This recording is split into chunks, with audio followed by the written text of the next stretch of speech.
I saved the department from being shut down. Then my boss tried to erase my name and stamp his sons on the miracle. Here's how I let them load the gun and made sure it pointed the right way. When I joined the company, operations integration was a polite term for a graveyard. A dozen cubicles, 3 flickering monitors, and people who stopped looking up when you entered the room.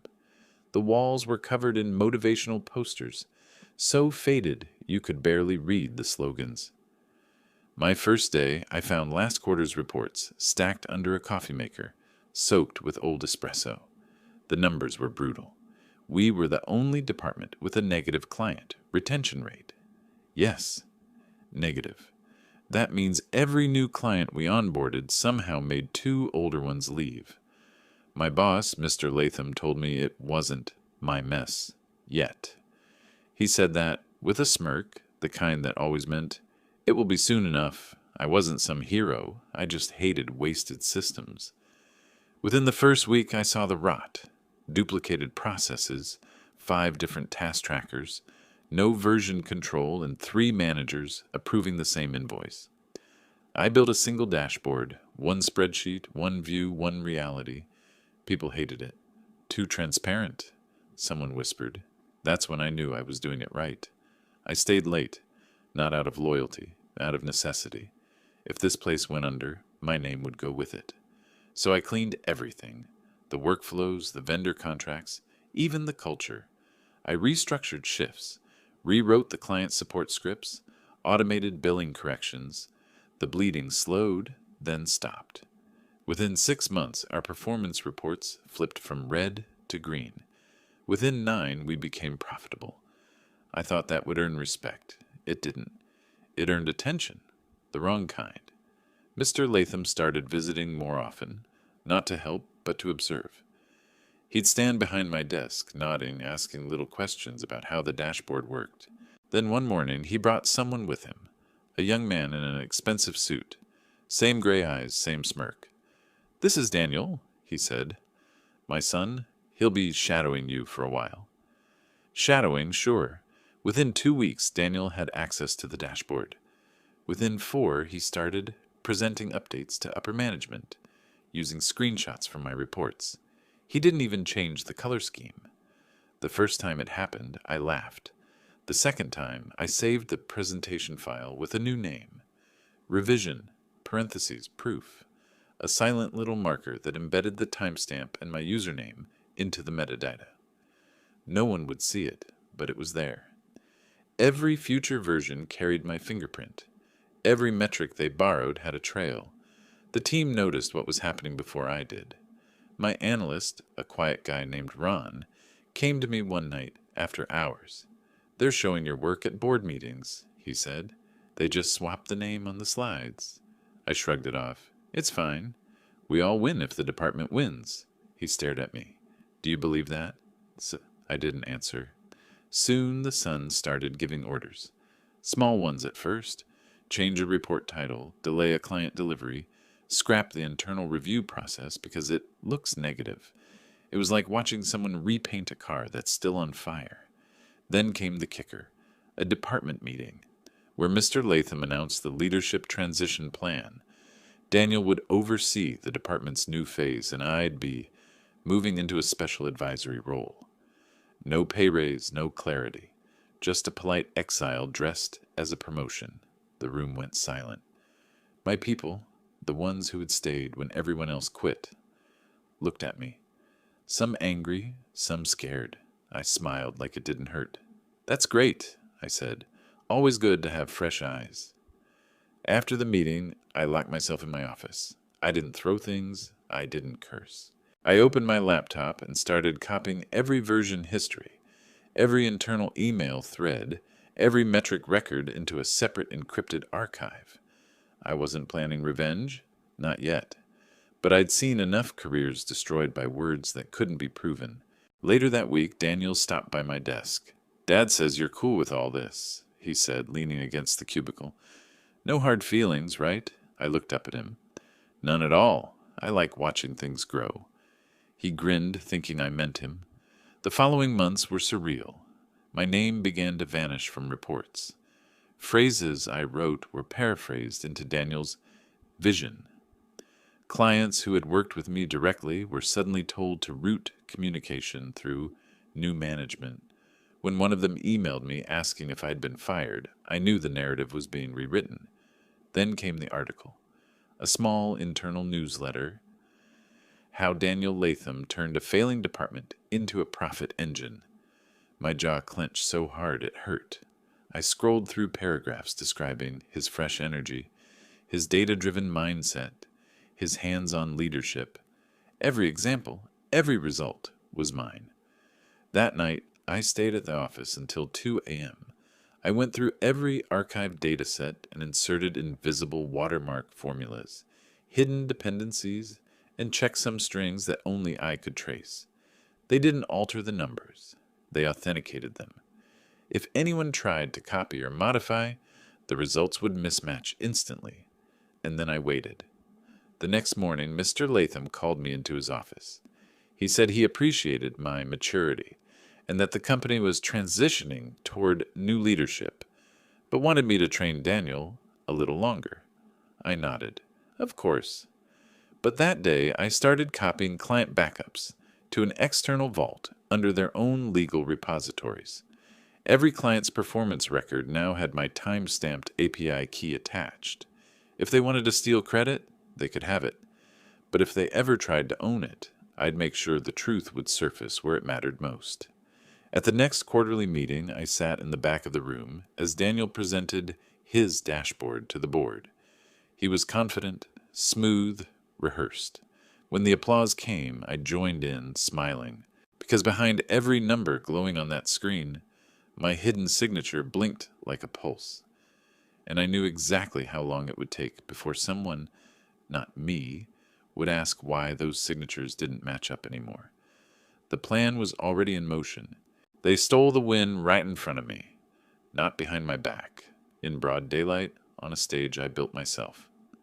3 months after I stepped aside, our department's revival became the company's headline success. Mr. Latham scheduled a big quarterly presentation to showcase the turnaround to the executive board. He called it a case study in leadership renewal. The irony wasn't lost on me. I wasn't supposed to attend.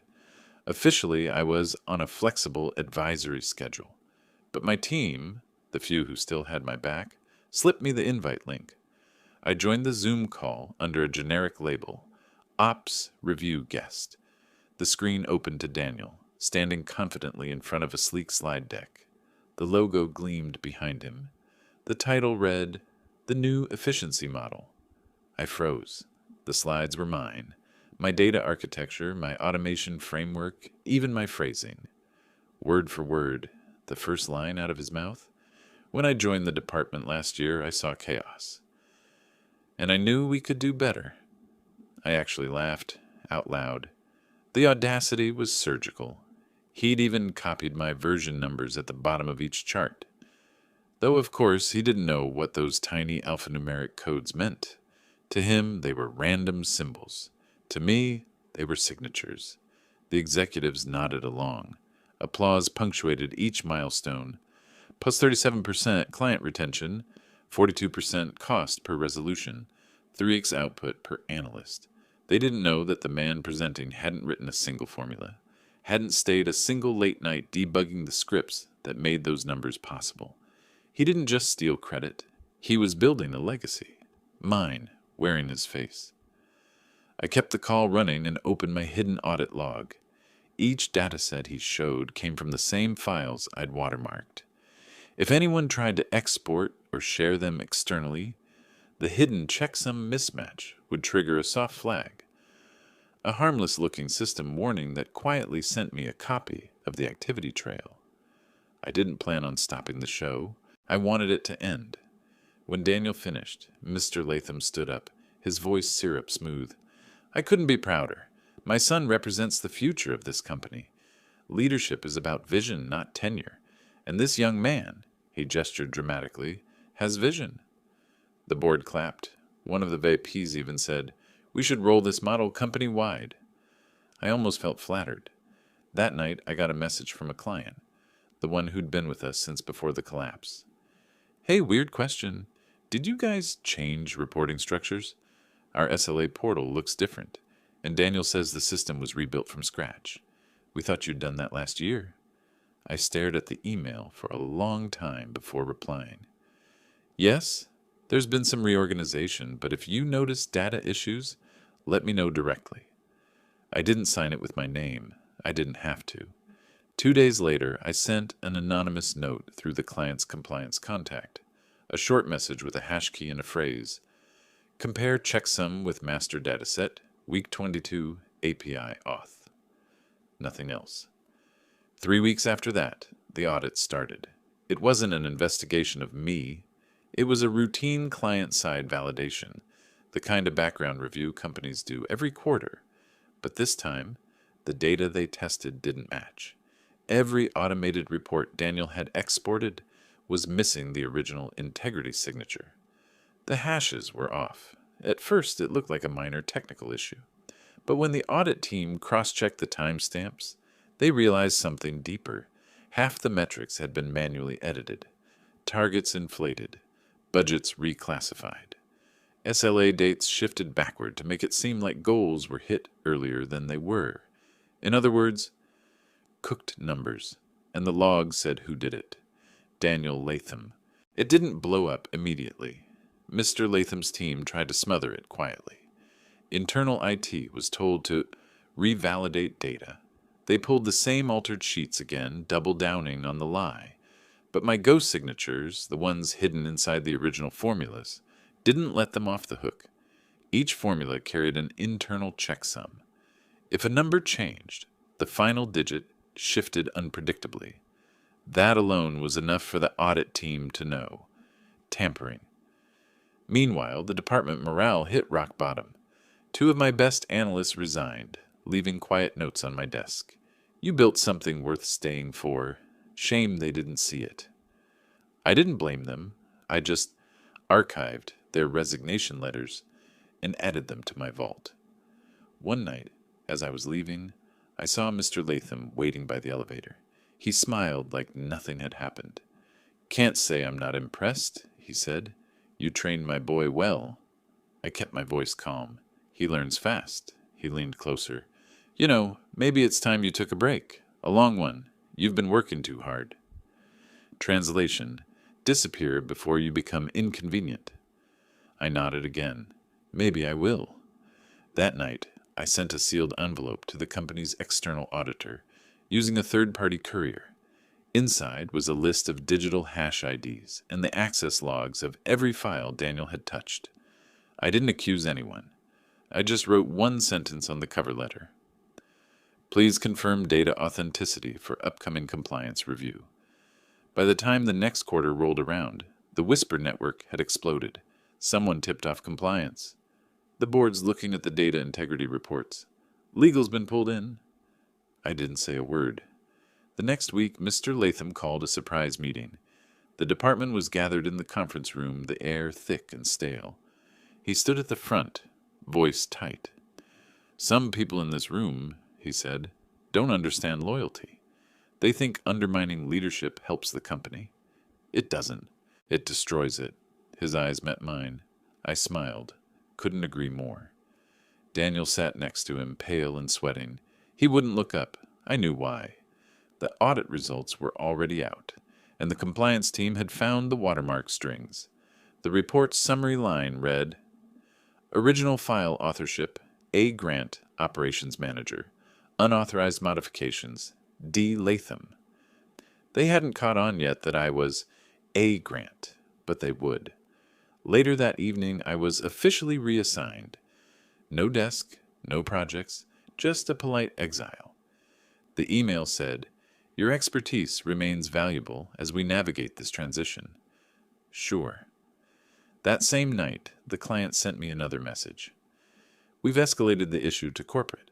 Thanks for the heads up. Indirectly, I guess. They're scheduling a full audit." I closed my laptop and finally let myself breathe.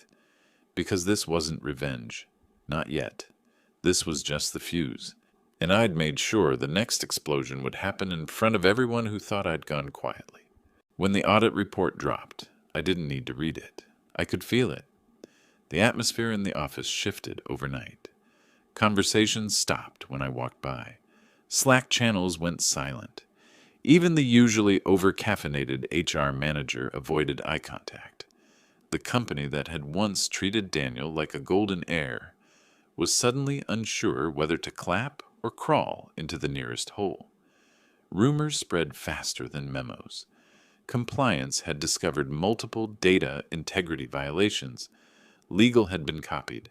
The external auditors were asking uncomfortable questions, and the name that kept showing up in their findings wasn't mine anymore. It was Daniel's.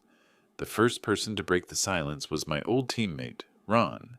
He found me in the cafeteria, his face pale, voice low. "You hear about the second audit?" he whispered. I raised an eyebrow. "There's a second one?" He nodded. "Client-side cross-validation. They're pulling raw backups from last year. Your backups." So it had started. I'd forgotten one small but crucial thing. Every client archive was stored with an auto-generated integrity certificate, a time-stamped record with my encrypted ID baked into the data headers. That meant every file Daniel had copied or cleaned up was already signed by me. It wasn't just my fingerprints, it was my DNA. And once the auditors opened those archives, the data started talking. Loudly. By the end of the week, compliance issued a formal internal inquiry. They wanted documentation of workflow changes, version histories, and access logs for all dashboards. I didn't have to do anything. My ghost trails spoke for me. But Daniel didn't understand that yet. He stormed into my temporary office, a glorified supply closet with a flickering light and a single chair. His eyes were red, his tie loose. "What the hell did you do?" he snapped. I looked up slowly. "What you mean?"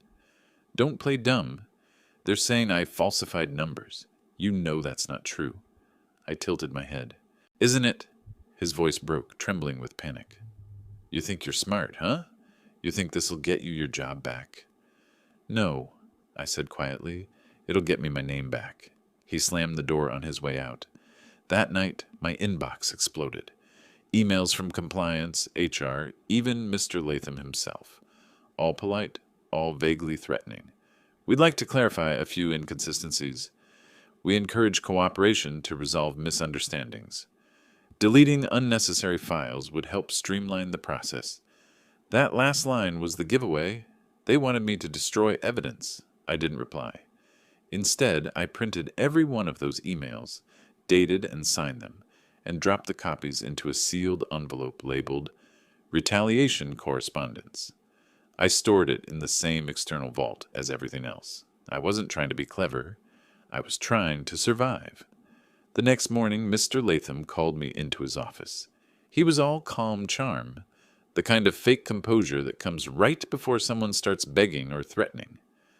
"Grant," he said, "I'm sure you understand how delicate this situation is." "I do." "Good. Then let's be practical."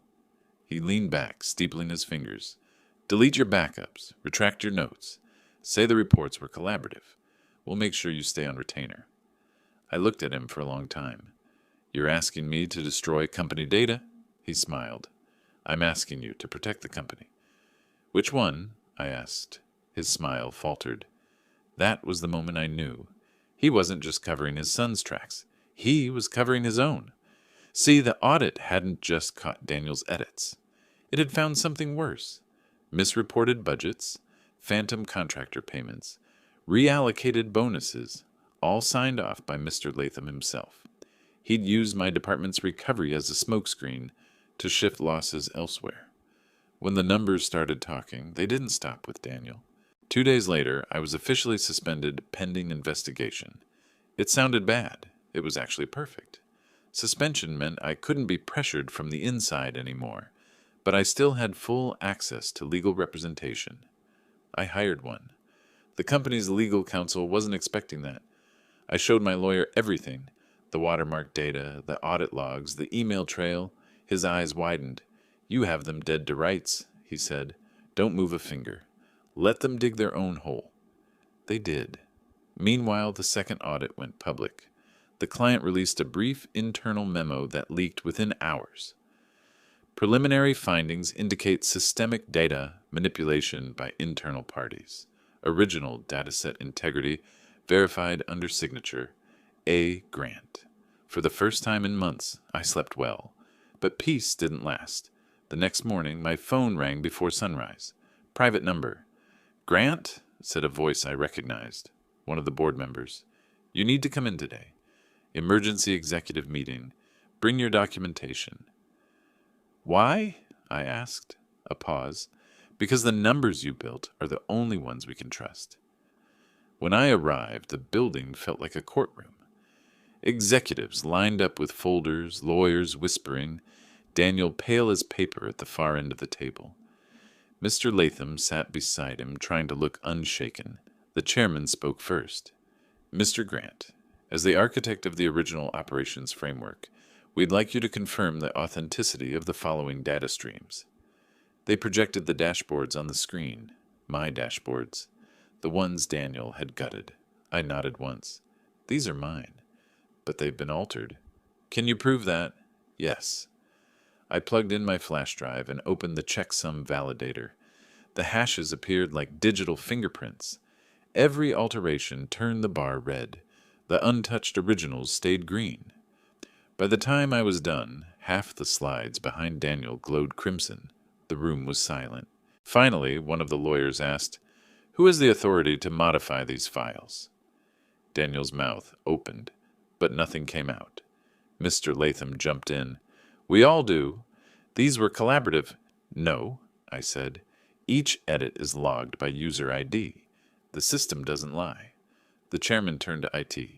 Confirm? The technician nodded pale. It's true. The logs show user D. Latham admin as the only modifier. You could hear a pin drop. The chairman leaned back slowly. That will be all, Mr. Grant. Thank you for your time. Please wait outside. As I left the room, Daniel's voice cracked behind me. Desperate. Pleading. Dad, I didn't mean... The door closed before I could hear the rest. I waited in the hallway for nearly an hour. When they called me back in, the tone had changed completely. Effective immediately, the chairman said. Mr. Latham is relieved of his duties pending further review. Mr. Daniel Latham is suspended indefinitely. The board has voted to restructure the department under temporary independent management. He looked at me. You'll oversee the transition, effective today. I didn't smile. I just nodded. When I walked back to my desk, or what used to be mine, the same people who'd looked away months ago suddenly found reasons to stop and talk. Compliments, apologies, backhanded praise. I ignored it all, because this wasn't about revenge anymore. This was about setting the record straight. I had revived the department once. Now I was going to rebuild it, this time with my name on it. But before that, I had one more thing to do. The Lathams weren't finished yet. I could feel it. Power doesn't surrender. It mutates. And I wasn't going to wait for the next mutation. The next move would be mine. Justice doesn't arrive with trumpets. It walks in quietly, like an echo that finally finds its source. 2 weeks after the board meeting, I got an official letter. Temporary independent oversight converted to permanent leadership appointment. Effective immediately. A. Grant, Director of Operations Integration. I read it 3 times. It didn't feel real. After everything, the lies, the humiliation, the months of silence, it ended with 12 lines of corporate legalese. But the satisfaction wasn't in the title. It was in the quiet. The building, once buzzing with gossip, now moved in measured tones. People typed softer. Meetings ended on time. Even the air conditioning didn't groan anymore. Still, ghosts lingered. Daniel was gone, suspended pending ethical review. Mr. Latham hadn't been seen since the board's emergency vote. Rumor said he was negotiating a graceful exit, a resignation wrapped in the language of family priorities. But there was one final step I couldn't let go of. The board's internal investigation was focused on policy violations. I wanted truth. I arranged a private follow-up session with the auditors, not out of revenge, but to make sure every detail was on record. They met me in a quiet glass room, 3 people in gray suits and polite expressions. "We've reviewed all documentation," one of them said. "The evidence trail you provided, impressive by the way, confirms data tampering over a period of 7 months. However, we also found irregularities in expense routing, specifically transfers signed by Mr. Latham under your department code." I leaned forward. "How irregular?" She smiled faintly. "Irregular enough for the SEC to be interested." There it was. The real reason the system had been manipulated. The department's miracle had been used to launder executive mismanagement. The success metrics weren't just about ego. They were cover for financial deception. They asked if I wanted to stay on record as a witness. I did. Within days, a quiet storm broke loose. Legal letters, frozen accounts, executive resignations disguised as personal leaves. Mr. Latham's name disappeared from the company website overnight. Daniel tried to fight it. His lawyer sent me a cease and desist, accusing me of defamation and unauthorized access to company property. My attorney replied with a single sentence and an attachment of the access logs signed under his username. We never heard back again. It was done. One Friday morning, I was called into a boardroom, the same one where I'd been humiliated months earlier. The chairman stood at the head of the table. He extended his hand. "We owe you an apology," he said, "and the company owes you ownership. The restructuring proposal includes a profit-sharing clause. 10% of the department's net growth will go directly to you." He paused. "You've earned it." For the first time, I let myself breathe. Not smile, just breathe. But I didn't accept right away. Instead, I asked for something else. "I want an independent audit system installed," I said. "Real-time checksum tracking, external validation on all client reports, automated transparency for every department." The chairman blinked. "That's unusual." "It's necessary," I said. "If I can be replaced once, anyone can." He nodded slightly. "Approved." That was the real victory. Not revenge. Reform. When I walked out of that room, the office looked different. My old cubicle was gone, replaced by a glass corner desk I never asked for. The walls that used to close in on me now reflected light instead of shadows. I found the old team gathered near the coffee machine. Ron was there, smiling faintly. "So it's true," he said. "You're the boss now." "Director?" I corrected. "And no, we all are. Nobody gets buried under someone else's glory again." He laughed quietly. "Feels good to say that out loud." It did. Later that day, an assistant brought me a box. "Mr. Latham left this for you," she said. Inside was a sleek envelope and a handwritten note. "You won. Hope you're happy." Under it, a check. 6 months' salary. Hush money disguised as a consulting transition fee. I stared at it for a long moment, then walked to the printer room, slid the check through the shredder, and watched it disappear. The sound was clean, final. Before leaving, I placed a single sheet of paper on the chairman's desk, an unsigned note that read, "The system worked. Eventually, let's make sure it doesn't have to again." Then I left the building, not storming out this time, just walking, steady, free. Outside, the air felt different, not lighter, just honest. A few months later, I got a message from the same client who'd triggered the audit. "Congratulations on the restructuring. We've decided to extend our partnership. Full transparency model, just like you proposed." Attached was a new contract. Direct partnership, not through the company, giving me oversight authority across multiple vendors. In other words, they trusted me more than the corporation itself. I signed it without hesitation. That night, I walked past the empty parking lot where I used to sit after midnight, exhausted and angry, wondering if I was the idiot for caring too much. The same cracked pavement, the same broken light flickering above. Only difference, I wasn't the one being erased anymore. In the end, I didn't destroy anyone. They destroyed themselves. All I did was give the truth enough room to breathe. And the thing about truth is, it doesn't stay buried. It waits. And when it finally comes back around, it hits exactly where it should. Just like a boomerang.